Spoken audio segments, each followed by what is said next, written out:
Okay.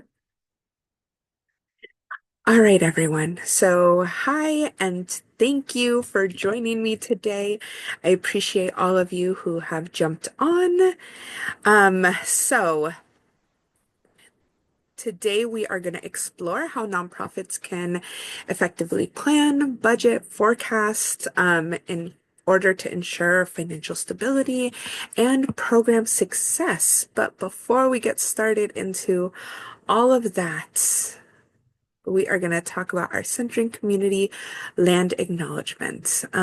But this webinar is presented by Amity Foundation, acting as the third-party administrator for LA County's Justice, Care, and Opportunities Department and the CFCI Care Grants. The CFCI or Care First Community Investment Grants are the result of ballot measure J, voted in by LA County residents in 2020.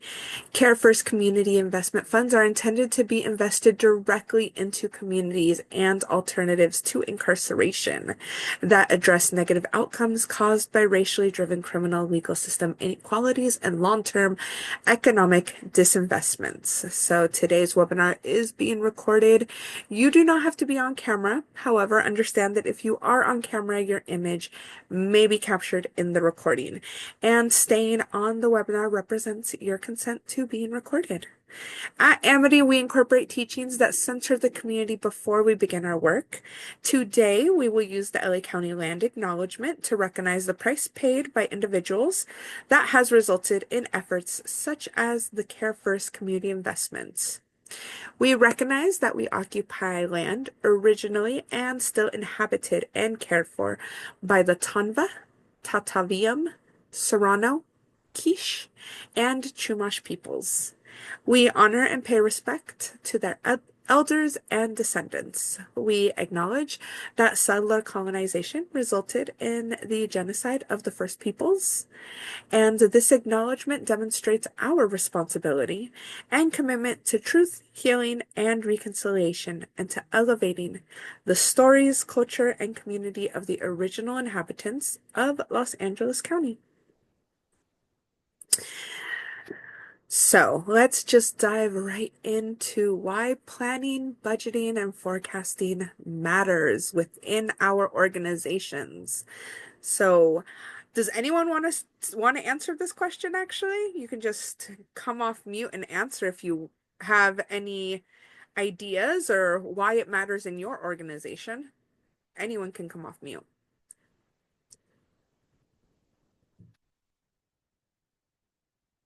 Anyone? Don't be shy. No? Okay.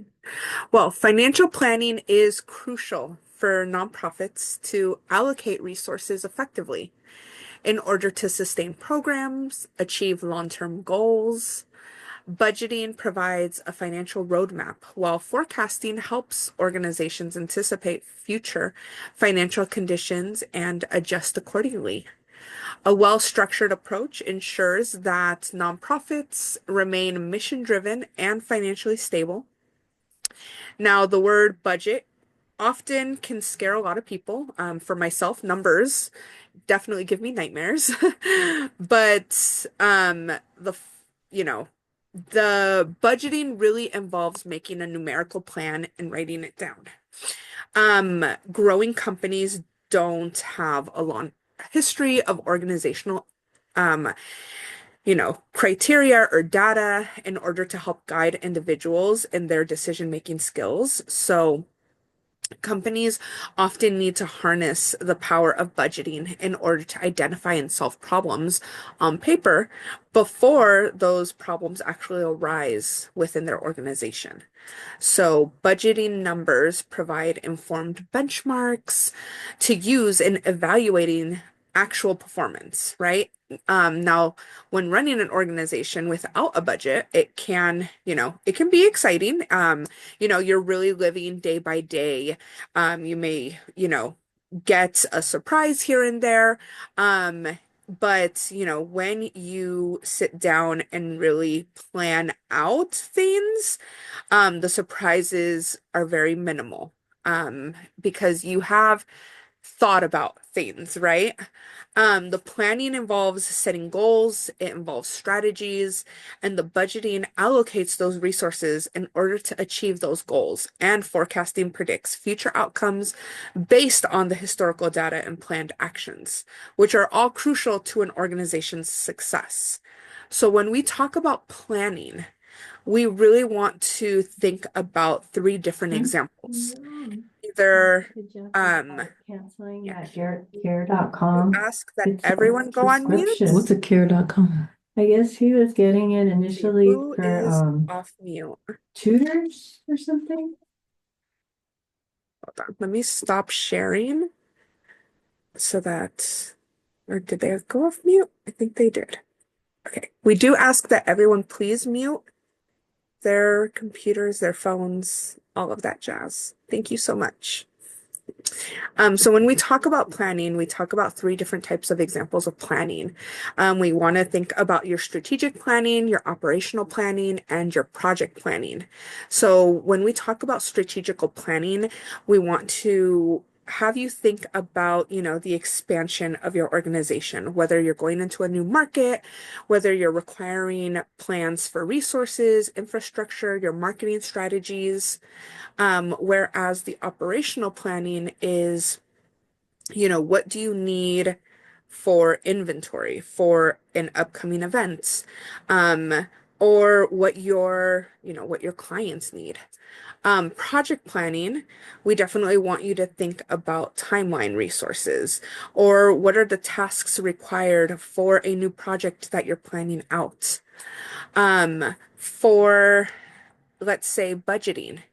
There's also different types of budgets that we can think about. So budgeting is, the process of allocating those financial resources to support your plans and objectives outlined in your planning stage. So you could have a budget specifically for, your sales. Your organization allocates a specific amount of money to, you know, let's just say a sales team, for instance, to cover, their travel or their materials or, anything related within that department. Whereas, let's say a marketing budget, if your DevCom department needs money to cover social media campaigns, or printouts, versus, a capital budget, which can be a long-term, and budget for, new equipment, the longer term assets. And then forecasting. So whenever we talk about just an organization or just like in a budget, we want to always think about the future, right? We want to think about your predictions for your future things, right? So your cash flow, which we had talked about last week and the webinars back in December, um, your cash flow Excel sheet, which I hope many of you have checked out. It's the examples are on our Amity and You websites. That cash flow Excel definitely helps in forecasting as well as showing the historical numbers, in order to really look at the overall picture for your organization.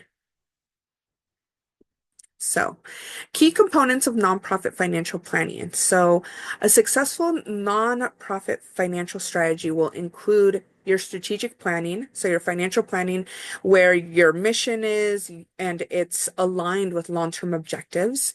Your budgeting, so creating those structured budgets so that you ensure that you not only have the revenue sources and that they're well distributed, but that the expenses are efficiently managed.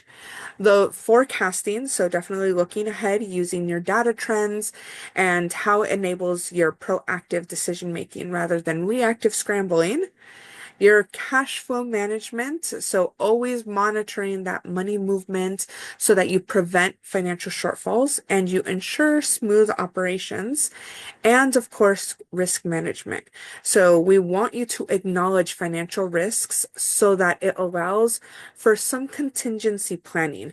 You want to protect your organization from unexpected losses.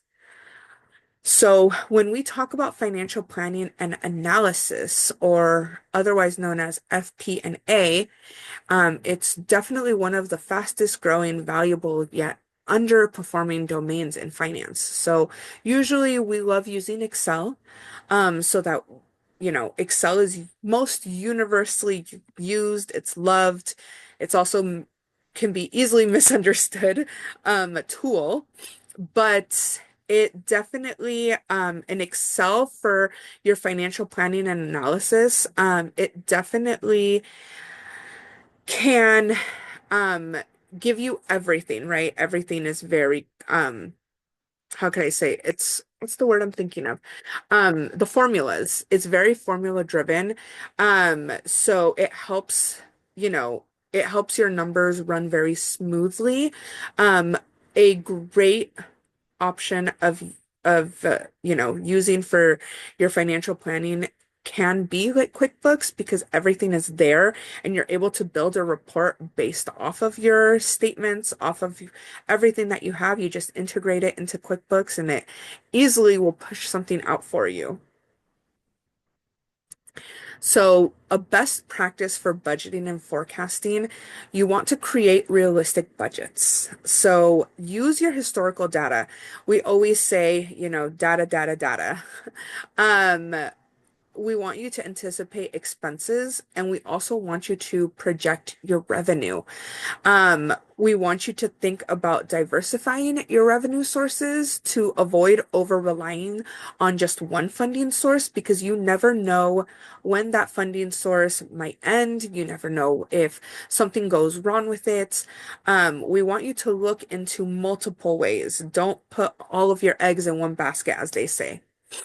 Monitor your financial performance regularly to identify trends, shortfalls, inefficiencies, and we also would love for you to use or think about using financial models and forecasting techniques to predict future financial needs accurately.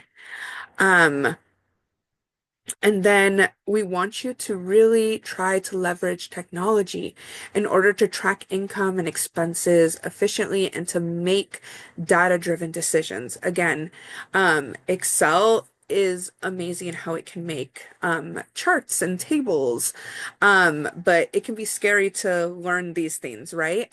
So definitely it can be a learning curve, but once you get the hang of it, it does get easier. For effective budgeting and forecasting, we definitely want to establish clear goals and the use of realistic assumptions. We want you to definitely prioritize expenses and to balance the detail with and flexibility. So prepare for different scenarios within your organization. You want to um oftentimes we say like sit down with your team, right? And break down everything that could go wrong or everything that could happen. Because when you involve everyone, you see different lenses, you see different perspectives. They may have things that they've witnessed that you may not. They may have things that they can think of that you may necessarily be forgetting. So, start with a plan and clear goals, you know, um, and align it with your strategic direction. Um, Set or speak about your realistic assumptions and data-driven decisions. So again, use that historical data to analyze past performance. Let's say you had a resource event last year and you budgeted for, let's say, 500 people. However, only 150 showed up. Let's see why. Was there anything budgeted for communications? Did you order enough food? Did you over order enough or did you order too much food? Was there things left over? What was left over that could not be reused again? What do you have in your inventory?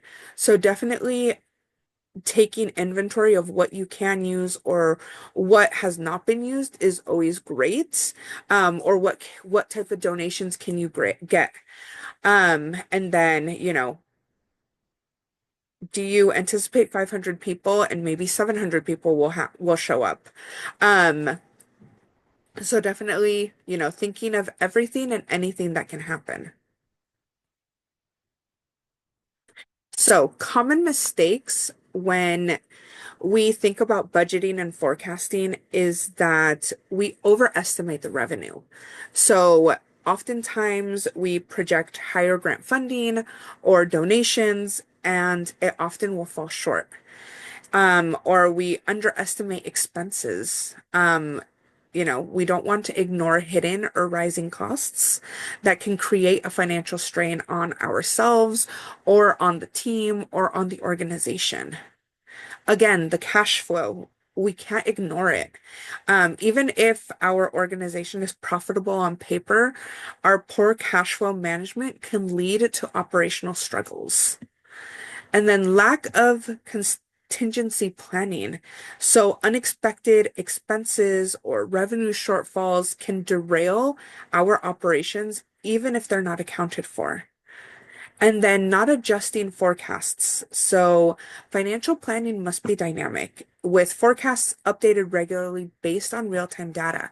So looking at our budget versus actuals at least on a monthly basis should be something that should be routinely done within your organization.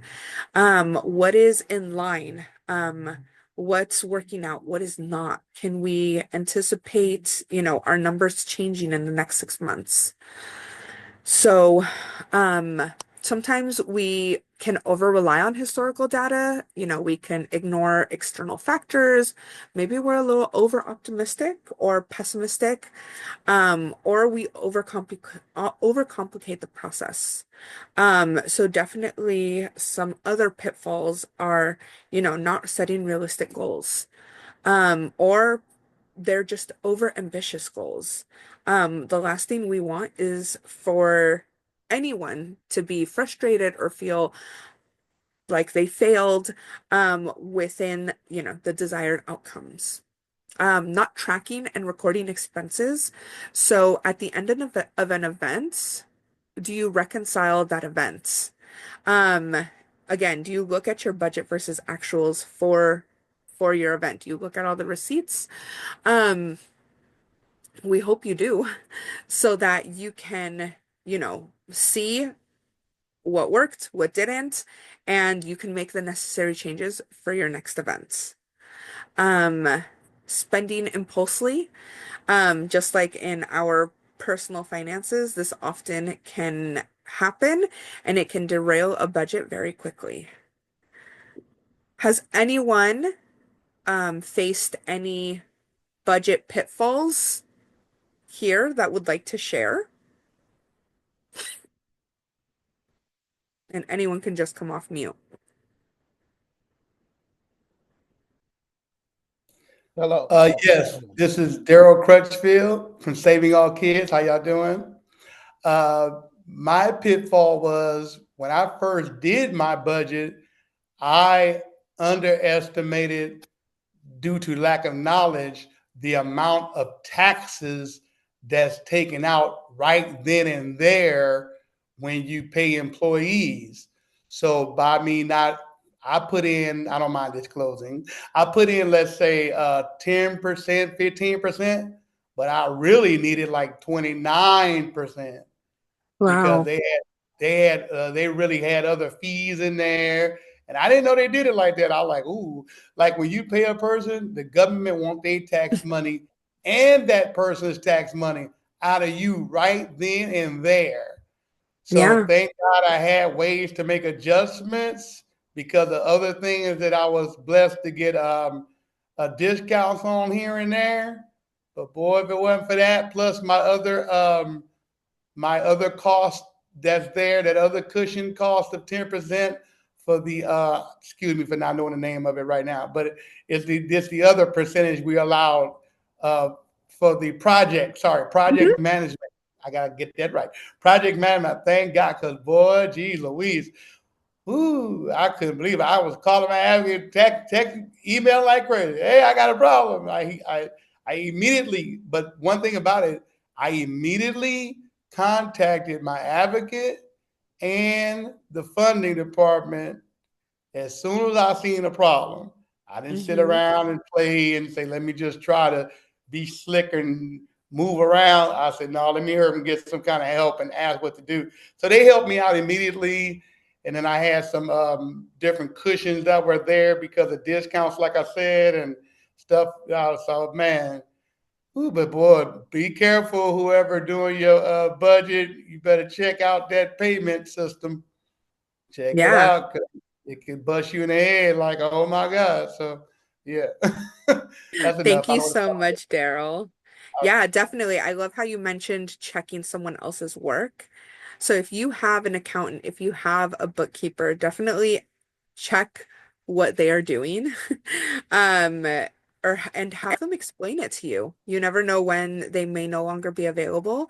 So definitely having them explain things to you so that you have a better understanding is always extremely helpful. So we are going to do a breakout room. So we are going to break out into small groups and we are going to come up with a nonprofit scenario.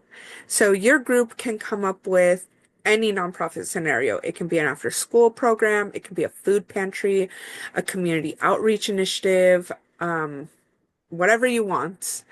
And then think about possible line items that would go into a 1 year budget and a 3 year financial forecast. Consider your funding sources, operational costs, and your potential financial risks. And then we'll come back into the big group and we will talk about things. So let me stop sharing. Let me put the recording on pause. There we go. So, hi everyone, and welcome back. Does anyone want to share from their group? And it can be anyone. Just come off mute. Hi, my name is Dr. Saran, and I was described for our group, and we were able to identify some line items for the first year, and then talk about some potential impacts for the third year. And so we decided to do an after school program, and we identified rent, program staff such as facilitators, program managers, administrative costs such as like supplies for the programs, office supplies, different equipment, depending on the type of after school program. We talked about professional services, hiring a lawyer or legal services, accountant, payroll services. We talked about food for the participants. Um, we had insurance on there I'm sorry, I got as kicked off. I'm sorry, you guys. No Got it. worries. we had food as well as insurance, and then transportation. And under transportation, we had like vehicle maintenance costs and stuff like that. So those are some of the line items that we had identified. And then some potential impacts for the third year, increase in lease, or if it's leased for renting the space, there might be some increases, as well as political ramifications. So maybe policies change, inflation, and then cost of living might change. And so you might have to consider all of that when you're forecasting for the future. Amazing. Thank you so much for sharing. I think you covered everything that could potentially go on line items. So thank you. So let's go back here. So, uh, there we go. So, yeah, I mean, you definitely hit all of the marks, especially with, unfortunately, rent going up. It's a real thing. So definitely just to wrap everything up. So definitely we want you to remember that planning, budgeting, forecasting, it's not a one-time activity. is an ongoing process. Consistent financial management ensures that nonprofits can continue their mission-driven work without financial instability. We want you to plan your finances with both your short-term and your long-term objectives in mind. We want you to be proactive in monitoring your financial performance and based off of that performance, adjusting your forecasts. So again, regularly looking through your numbers is really important. With your CFCI grant, you can modify a budget every 6 months. However, you should be looking at your budget more than just every 6 months or once a year. You should be looking at those numbers at least on a monthly basis so that you can see that your budgets and actuals are aligning with one another. Stay adaptive in response to changes in funding, in operational needs, and external factors. And ensure that financial transparency goes to your donors and to your stakeholder trust. You always want to loop them in no matter what. So, thank you so much for taking the time to spend here with us today. That QR code is right on the slide. We would appreciate if you could please take our end of webinar survey. On that survey, you can actually also put if there are any future webinar topics that you would like to see. Because April is Financial Literacy Month, this month all the webinars are more financially focused. We did send out a calendar invite for today's webinar, and it had the full calendar of all of the topics. At the end of this week, we will send out the invite for next week's webinar.